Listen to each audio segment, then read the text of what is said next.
बिस्मिल्लाहिर्रहमानिर्रहीम। अस्सलाम वालेकुम नाज़रीन, आपको अपने चैनल जीवे पाकिस्तान ड्रामा रिव्यू एपिसोड में खुश आमदीद कहते हैं। चौधरी सोहेब सली की आवाज़ में नई एपिसोड। आज हम बात करने जा रहे हैं ड्रामा सीरियल ए दिल के हवाले से। इस ड्रामे को बहुत अच्छा रिस्पॉन्स आ रहा है और नाज़रीन काफ़ी ज़्यादा पसंद कर रहे हैं, सराह रहे हैं। और इसकी कहानी दिन ब दिन किस्त ब किस्त अगली आने वाली मनाजिल तय कर रही है और सस्पेंस से भरपूर कहानी अब आगे बढ़ रही है। ए दिल की नई अगली किस्त में आप देखेंगे कि कबीर और सना के इख्तिलाफात ने सना को परेशान करना शुरू कर दिया है और अब सना के लिए ये बातें बहुत ज़्यादा दर्द सर का बायस बनती जा रही हैं। दूसरी जानिब घर में कबीर की फूफो भी आ गई हैं जो कि कबीर की नेचर से वाकिफ़ हैं और सना को इस हवाले से काफ़ी ज़्यादा बातें बताती जा रही हैं, उसको आगाह कर रही हैं और एक ऐसे रिएक्ट कर रही हैं जैसे वो कबीर को उनके लिए ये सब एक आम बात है। लेकिन सना इस बात पे काफ़ी ज़्यादा हैरान है। उसकी फूफो ने ये बात कही है कि ये है तो गलत तरीका, लेकिन कबीर की आदत बचपन से है, क्योंकि उसके बचपन में कुछ ऐसा उसके साथ हुआ है जिसकी वजह से वो अपने साथ ये ज़हनी आदत लेके आ रहा है और उसके जो ख्यालात हैं, उसकी जो सोच है, वो अभी तक ख़त्म नहीं हो सकी है, जिसकी वजह से अब सना ये जानना चाहती है कि आखिर ऐसा क्या हुआ था जिसमें कबीर के जहन पे ऐसा असर डाला है और वो दूसरों के साथ इस तरह के रवैये इख्तियार करता है।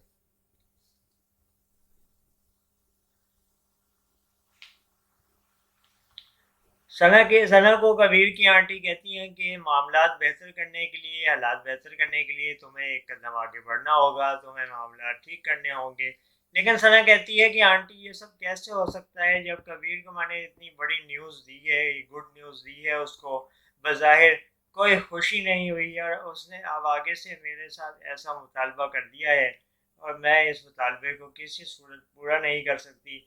और मुझे पता है कि जब मैं इस मुतालबे को पूरा नहीं करूँगी या इनकार का ऐलान करूँगी तो फिर कबीर का रिएक्शन और सख्त होगा।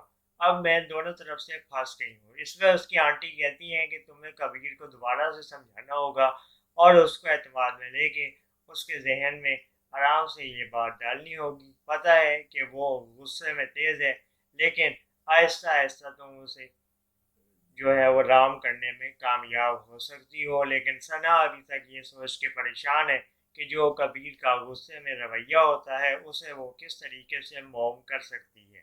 दूसरी जानिब ये भी दिखाया जा रहा है कि दूसरा कपल जो रोहाम और मलिहा का कपल है, उनकी ज़िंदगी में बहुत ज़बरदस्त कहानी आगे चल रही है, एक दूसरे के साथ हंसी खुशी आगे बढ़ रहे हैं।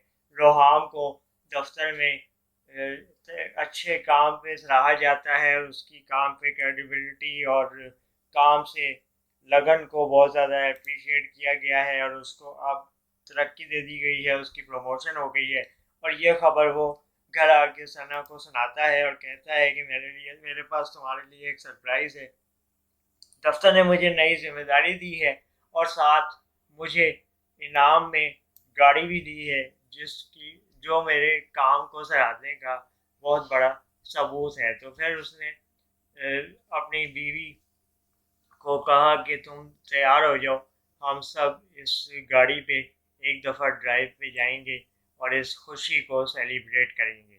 जैसे कि आपको पता है कि रोहाम अपनी बीवी और अपनी सास के साथ अपने ससुराल में रहता है, तो वो कहता है कि मलिहा से कि तुम अपनी वालदा से भी कहो कि वो भी तैयार हो जाए और हम सब इकट्ठे बाहर जाएंगे और इस खुशी को सेलिब्रेट करेंगे। जबकि दूसरी तरफ दिखाया गया है कि सना का शौहर उसको जब डांट देता है तो वो रोहाम को याद करके रो रही होती है कि रोहाम कहता है कि मुझे बच्चे बहुत पसंद हैं और मैं हर लिहाज से बच्चों की जो हमारी ज़िंदगी में ये खुशी आएगी तो हम उसका इस्तकबाल भी करेंगे, हम उनकी तैयारियां भी करेंगे और हम एक दूसरे के भी हर फैसले का एहतराम करेंगे, एक दूसरे की राय को अहमियत देंगे।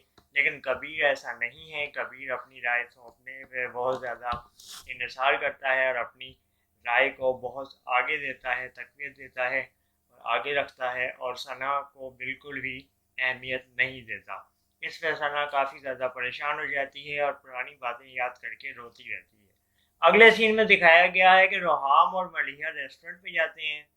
وہاں ملیحہ کو موہت کی ماں اور بہن شاپنگ سے آ کے کھانے کا آرڈر دے کے بیٹھی ہوئی نظر آتی ہیں۔